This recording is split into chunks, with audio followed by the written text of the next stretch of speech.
noticed the message just as the elevator doors were sliding together, sealing me inside with the faint metallic hum and my own reflection in the brushed steel. My phone lit up in my hand, a bright flash of color against the dim elevator mirrors. It was from the family thread, a place I hadn't typed into in nearly a month. Dinner starts at 7:00. Don't be late. That was all. Just a line. A command disguised as an invitation, but the photo beneath it told the truth far louder. The holiday table was full. Overflowing, really. Candles glowing, plates set with polished silverware, steam rising from dishes my mother always made too early. Every chair occupied. Every face familiar, except the empty seat at the far left, the one that had always been mine. They hadn't forgotten me. They had planned around me. By the time I stepped into my apartment, the second notification hit. The vibration echoed through the quiet space like something breaking. A bill. $25,000. For Serena's car. No explanation. No greeting. No apology. Not even a hello. Just, handle this before the end of the month. Written by my father. Copied to my mother and Serena, as if I were some employee who had missed a deadline. I set my keys on the counter.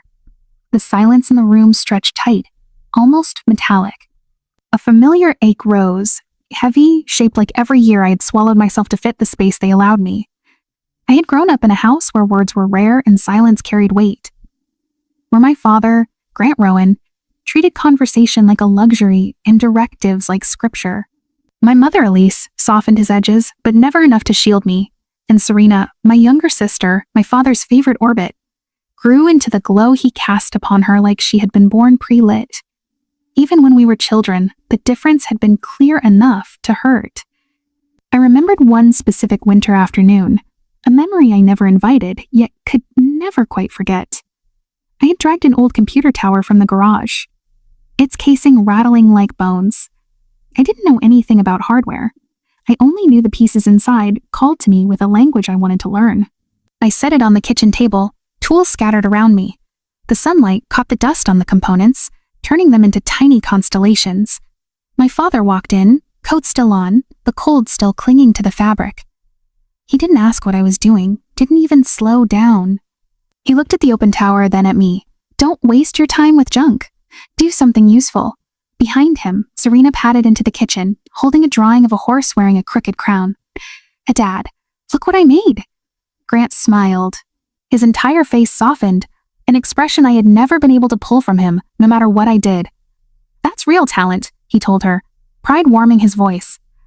I lowered my eyes to the exposed motherboard, hoping dust might hide my embarrassment. Then I quietly closed the panel, gathered the pieces, and returned the computer to the garage. That was the day I realized effort didn't matter. I could work myself into exhaustion and still be invisible. When I turned 16, Serena received a used car wrapped in a red bow. I got a handshake and a gentle reminder to be responsible. 2 months later, she scraped the entire side of the car on a concrete pillar, and my father blamed me for not teaching her to park, even though I had never even been in the car with her. Serena apologized privately, once, her voice soft. But when Dad entered the room, she let the story twist until somehow I was the careless one. It was easier for her that way. In high school, every science fair ribbon I earned was tucked quietly into a drawer, not displayed, not spoken of, not celebrated. Meanwhile, Serena's cheer trophies gleamed in the hallway, arranged perfectly so visitors would praise them the moment they stepped inside. I lived in the shadowy spaces between applause. By college, nothing surprised me, not even when my father sighed. Actually sighed when I told him I had been accepted into a competitive cybersecurity program. You're still chasing that? He asked, as though ambition were a flaw, as though success were an error he wished I'd correct. Serena's updates were different. Job promotions, glowing reviews, celebrations. She relayed them with casual detachment, like someone reporting tomorrow's weather. Not cruel, not kind, just perfectly indifferent. So when they didn't invite me to Christmas, I felt the familiar sting, but not the shock. When the bill came afterward, the real surprise was how unsurprised I was. But this time something inside me didn't fold. It paused, not in hurt, in clarity. I opened my laptop, the screen lighting the kitchen counter with a cold bluish glow. My financial dashboard loaded. Years of my work in careful rows, contracts, bonuses, investments. most of which my family had never acknowledged because they never asked. My cursor hovered over the forwarded bill again. $25,000 due. Handle this before the end of the month. My father always wrote as if he was issuing technical commands to a malfunctioning machine. I grabbed a notebook from the drawer and opened to a clean page. I wrote, car loan, $25,000 borrowers, Serena and Grant responsible party. Not me. The handwriting was calm. Unshaken. I turned the page. Holiday moved without notice. Omitted message sent after dinner began another page. Family pattern. My contribution expected my presence optional. I stared at the words for a long moment. They didn't stab, they clarified. I didn't need anger to see the truth. I needed distance. From the same drawer, I pulled a folder of documents. Agreements, revenue summaries, projected valuations. Proof of the life I built alone. Evidence of everything they never thought to ask about. I wasn't seeking revenge. I was seeking release.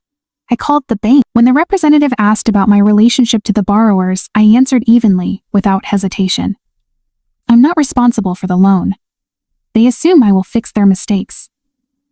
I will not. There was silence on the other end. The kind of silence where someone recognizes a truth they can't argue with. She processed the request. When she confirmed the next steps, I thanked her and hung up. It felt like clicking a switch. Clean. Fine. I then wrote an email addressed to my father, mother, and Serena. Subject. Regarding the car, I won't be covering the bill. Please manage this on your own.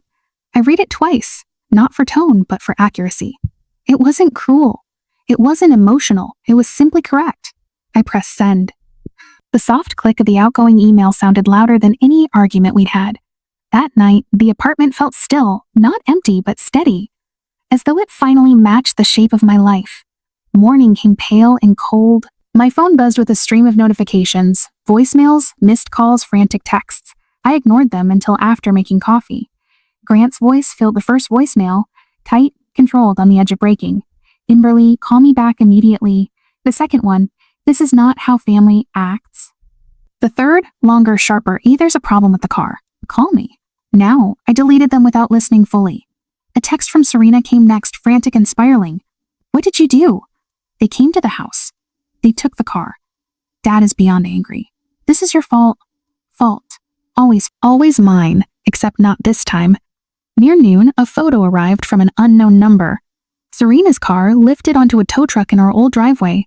Serena stood in slippers, arms crossed tight. Dad stood behind her, jaw clenched, phone in hand, eyes pointed at the camera as if he could burn a hole through it. The text beneath it read, "We need to talk. Pick up your phone." I didn't. At the office, sunlight sliced across the glass walls. My co-founder, Kai, looked up from his monitor. "You all right?" he asked gently. "Yes," I said, and I meant it. By afternoon, only one message caught my attention, my mother's. "Are you safe?" I answered simply. "Yes." Then I put the phone away. At 5, put the phone away. At 5, the elevator chimed behind me. Hard footsteps approached, familiar, impatient. My office door opened without knocking. My father entered first, face flushed with anger. Serena followed, eyes burning. My mother lingered near the doorway, hands clasped tightly. Grant's voice cracked the silence. "We need to fix this right now." "There's nothing to fix," I replied. "You embarrassed us," he said, his voice rising. "You made us look irresponsible." "But no," I said calmly. "I just finally stopped covering for the consequences you created. A family helps each other," he snapped. "Family includes each other," I countered. "Even on Christmas." The words hit like quiet truth, heavy and unarguable. Serena paled. My mother looked at the floor. My father's face shifted, anger faltering into something like realization.